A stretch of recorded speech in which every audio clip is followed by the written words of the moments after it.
भारतीय इतिहास में वैदिक काल का विशेष महत्व रहा है क्योंकि ये वही समय था जब वेदों की रचना हुई। इसी काल में हमें 4 पवित्र ग्रंथ के रूप में यजुर्वेद, ऋग्वेद, सामवेद और अथर्ववेद प्राप्त हुए।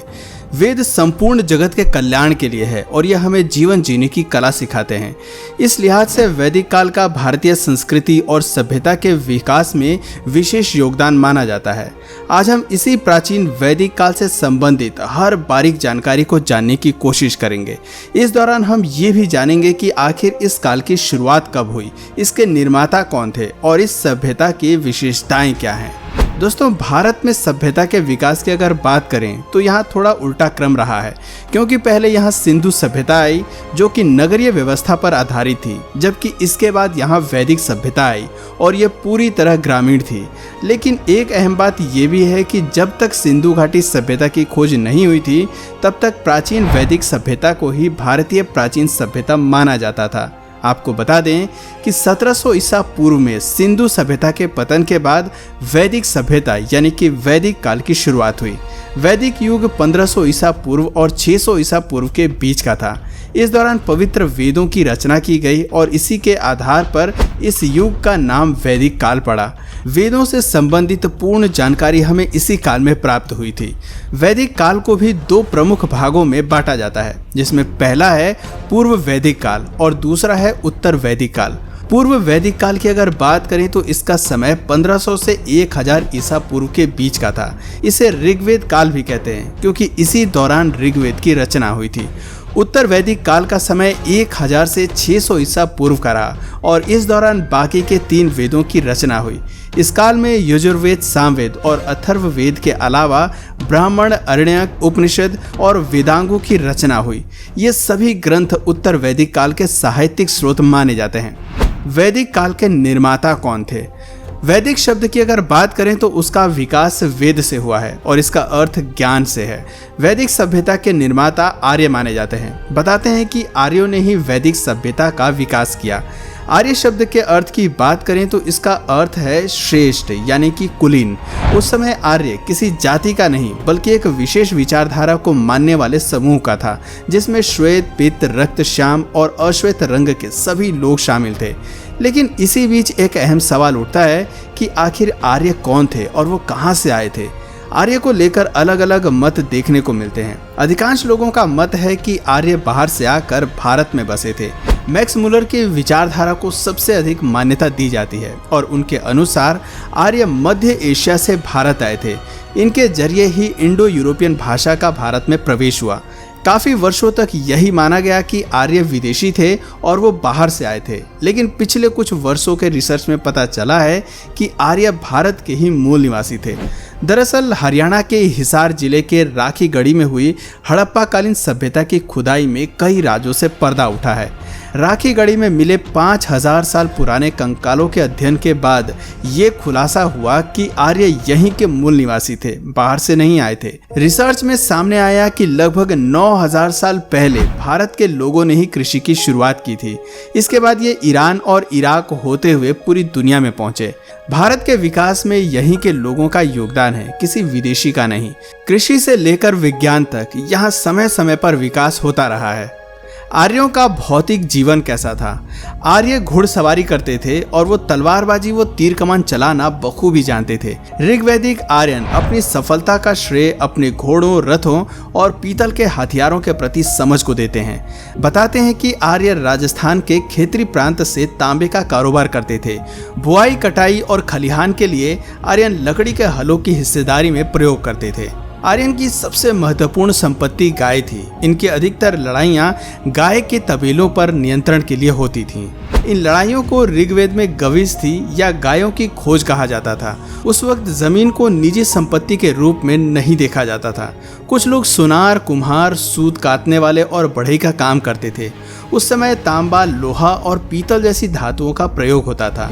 ऋग्वेद में परिवार के लिए कुल या गृह शब्द का प्रयोग किया गया है। आर्य संयुक्त परिवार में रहते थे।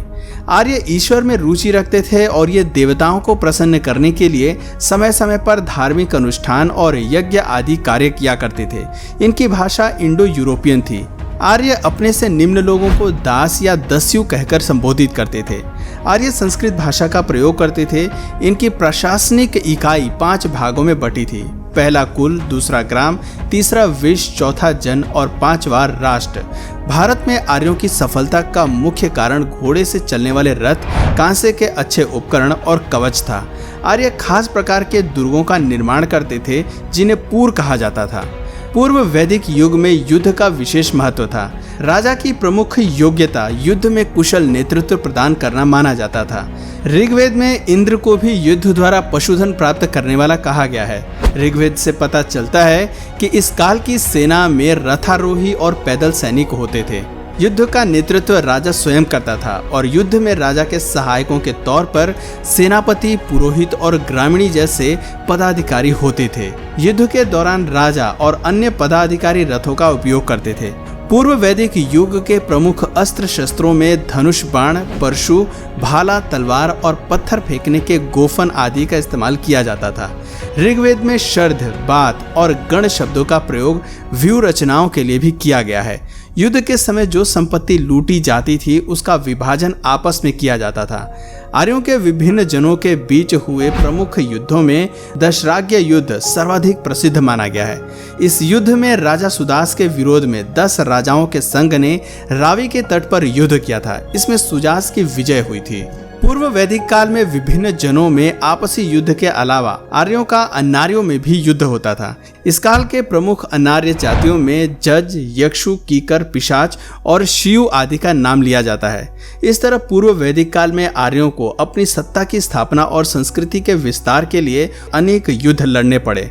उत्तर वैदिक काल की विशेषताएं: कृषि प्रधान अर्थव्यवस्था, कबायली संरचना में दरार पड़ना, वर्ण व्यवस्था का जन्म और बड़े साम्राज्यों का उदय होना, ये सब इस काल की सबसे प्रमुख विशेषताएं थीं। इसी काल में उत्तरी भारत में लौह युग का आरंभ हुआ। सबसे पहले लौह तकनीकों का प्रयोग युद्ध शास्त्रों के लिए होता था, लेकिन बाद में धीरे धीरे कृषि और अन्य आर्थिक गतिविधियों में भी प्रयोग होने लगा। इस दौरान ब्राह्मण और क्षत्रिय जैसे वर्गों का उदय हो चुका था। कृषि के अतिरिक्त अन्य शिल्पों का उदय भी इसी काल में हुआ। इस दौरान एक पत्नी विवाह को आदर्श माना जाता था, लेकिन बहुपत्नी विवाह भी काफी प्रचलित था। उत्तर वैदिक काल में कुरु, पंचाल, कौशल, काशी और विदेह प्रमुख राज्य थे। उत्तर वैदिक काल में पितृसत्तात्मक व्यवस्था थी। वाजसेनी संहिता में ब्राह्मण, क्षत्रिय, शूद्र और आर्य का उल्लेख मिलता है। ऋग्वेद में वैश्य शब्द का उल्लेख नहीं मिलता है, लेकिन इसका सर्वप्रथम उल्लेख उत्तर वैदिक साहित्य में हुआ है। उत्तर वैदिक साहित्य में इस वर्ण को अनस्य बलिकृत कहा गया है। उत्तर वैदिक काल में राजतंत्र ही लोकप्रिय शासन तंत्र था। साम्राज्य का संस्थापक सम्राट कहलाता था। अथर्ववेद में एकराट सर्वोच्च शासक को कहा गया है। इस दौरान सम्राट राजसऊ और अश्वमेध जैसे विशाल यज्ञों का अनुष्ठान कर अपनी शक्ति का प्रदर्शन किया करते थे। राजा की दैवीय उत्पत्ति का सिद्धांत सर्वप्रथम ऋग्वेद में मिलता है। अथर्ववेद में सभा और संपत्ति दोनों को प्रजापति की 2 पुत्रियों कहा गया है। उत्तर वैदिक काल में नारी की चतुर्मुखी शिक्षा पर विशेष ध्यान दिया जाता था। अथर्ववेद का कथन है कि स्त्री के 4 पति होते हैं: सोम, अग्नि, गंधर्व, वास्तविक पति। प्रथम अवस्था वो है जिसमें उसका पति सोम कहा गया है। उसके सौंदर्य, शील और संस्कृति के विकास की अवस्था है। द्वितीय अवस्था वो है जिसमें उसका पति अग्नि कहा गया है। इस दौरान कन्या में चारित्रिक भावना का विकास होता है। तृतीय अवस्था में जब नारी का पति गंधर्व बताया गया है तो उसे नृत्य, संगीत और अन्य ललित कलाओं की शिक्षा दी जाती है। अथर्ववेद के अनुसार स्त्री पति के साथ यज्ञ में सम्मिलित होती है। इस काल में शिक्षा का लक्ष्य आत्मज्ञान प्राप्त करना था। वैदिक काल के राजनीतिक जीवन का आधार परिवार थे। कई परिवारों से मिलकर ग्राम बनते थे और कई ग्रामों का समूह जन कहलाता था। जन के नेता को गोप रक्षक या राजन कहते थे और राजन का निर्वाचन प्रजा करती थी। शासन का सर्वोच्च अधिकारी राजन ही होता था। वैदिक काल में समाज में वर्ण व्यवस्था प्रचलित थी। इस दौरान वर्ण 4 बनाए गए थे: ब्राह्मण, क्षत्रिय, वैश्य और शूद्र।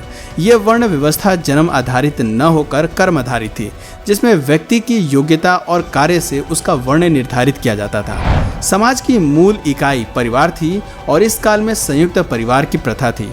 परिवार में सबसे बड़ा पुरुष परिवार का मुखिया होता था, जिसे गृहपति कहा जाता था। वैदिक समाज में स्त्री को बहुत सम्मान दिया जाता था। उस वक्त पर्दा प्रथा का प्रचलन नहीं था। विवाह एक अनुबंध न होकर धार्मिक संस्कार था और विवाह परिपक्व अवस्था में ही होता था। पुत्र की तरह पुत्री को भी उच्च शिक्षा का अधिकार था। स्त्री शिक्षा को सम्मान दिया जाता था। वैदिक साहित्य में ऐसी स्त्रियों का उल्लेख मिलता है जो ज्ञान और विद्या के लिए प्रसिद्ध थीं। गार्गी, मैत्रेयी, गंधर्व, गृहीता आदि विदुषी महिलाएं इसी काल की स्त्रियां हुई थीं। वैदिक काल में सामाजिक संचालन के लिए आश्रम व्यवस्था प्रचलित थी। व्यक्ति की आदर्श आयु 100 वर्ष की मानकर उसके जीवन को 4 कालों यानी ब्रह्मचर्य आश्रम, गृहस्थ आश्रम, वानप्रस्थ आश्रम और संन्यास आश्रम में बांटा गया था। वैदिक काल के लोगों के खान पान की अगर बात करें तो गेहूं, चावल, उड़द, दही, दूध का खास तौर से प्रयोग किया जाता था। रही बात वेशभूषा की तो सूती, ऊनी और रेशमी तीनों तरह के वस्त्रों का उपयोग किया जाता था। स्त्री और पुरुष दोनों आभूषण पहनते थे। रथ दौड़, घुड़दौड़, शिकार और मल्लयुद्ध मनोरंजन के मुख्य साधन हुआ करते थे। इनमें संगीत व नृत्य लोकप्रिय थे। प्रमुख वाद्य यंत्रों में वीणा, बांसुरी, शंख, झांझ और मृदंग आदि का प्रचलन था। वैदिक युग के निवासी मुख्य रूप से प्रकृति के उपासक थे और विभिन्न देवी शक्तियों की उपासना करते थे। कहते हैं कि जिन प्राकृतिक शक्तियों से इस काल के लोगों को जीवन से शक्ति और प्रेरणा प्राप्त होती थी, उन्हीं लोगों ने अपने देवता के रूप में उसे स्वीकार कर लिया था। इसमें इंद्र, सूर्य, अग्नि, वायु, उषा एवं वरुण प्रमुख थे। प्रार्थना, स्तुति और यज्ञ द्वारा देवताओं को प्रसन्न किया जाता था। वैदिक काल के अंत में उपनिषदों ने ज्ञान का मार्ग प्रतिपादित किया था। वैदिक काल में आजीविका के मुख्य साधन कृषि, पशुपालन, घरेलू उद्योग, व्यापार और वाणिज्य थे। खेती का काम हल और बैल के जरिए किया जाता था। गाय, हाथी, घोड़ा, भैंस, बकरी और गधा घरेलू पशु थे। गाय को पवित्र एवं आर्थिक समृद्धि का केंद्र माना जाता था। ऋग्वेद में भिषक नाम से चिकित्सक का भी उल्लेख मिलता है। व्यापार का माध्यम वस्तुओं का लेन देन था। ऋग्वेद में निषक नामक सोने के सिक्के के संकेत मिलते हैं। वस्त्र उद्योग काफी उन्नत था। तो दोस्तों, उम्मीद करते हैं आपको ये पूरी जानकारी काफ़ी अच्छी लगी होगी। दोस्तों, आपकी नज़र में वैदिक काल ज़्यादा अच्छा था या आज का समय ज़्यादा अच्छा है? नीचे कमेंट करके ज़रूर बताएं। और यदि इस वीडियो से आपको कुछ नया जानने या सीखने को मिला या फिर इंटरेस्टिंग लगा तो प्लीज़ इस वीडियो को एक लाइक करके अपने फ्रेंड्स और फैमिली में इसे ज़रूर शेयर करें। और यदि आप इस चैनल पर नए हैं तो प्लीज़ इस चैनल को सब्सक्राइब करके बेल नोटिफिकेशन आइकन को ऑन कर लीजिए ताकि हमारे आने वाले वीडियोज़ आप मिस ना करें।